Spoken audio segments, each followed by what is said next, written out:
Syekh Muhammad bin Abdul Wahab berkata, siapa tidak mengkafirkan orang musyrik, maka dia menjadi kafir seperti orang musyrik itu juga secara ijma' para ulama. Yang dimaksudkan orang musyrik di sini bukan saja orang kafir asli, tapi juga orang Islam yang melakukan perbuatan syirik. Dalam bahasa Arab, Syekh Muhammad bin Abdul Wahab menyebut, "Man lam yukaffir musyrikin aw syakka fi kufrihim aw sahhaha madhhabahum kafara ijma'an." Maksudnya, sesiapa yang tidak mengkafirkan orang-orang musyrik atau ragu-ragu tentang kekufuran mereka atau membenarkan mazhab mereka, maka dia menjadi kafir secara ijma'.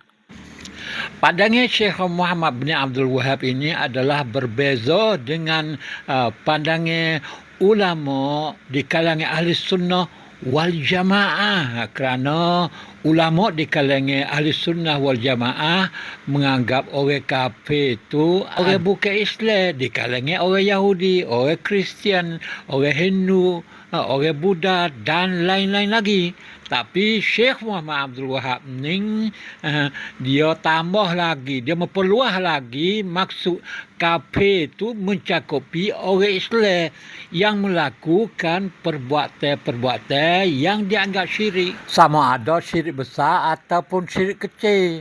Dia borong habis, dia pukul rata habis. Sedangkan ulama ahli sunnah wal jamaah menganggap syirik kecil itu adalah dosa saja, tak keluar daripada agama, tak jadi orang kafir. Inilah antara punca dan asal usul kemerbahayaan pemikiran Syekh Muhammad bin Abdul Wahab yang menjadi pegangan Fuad Salafi di rumah kita, adik kakak.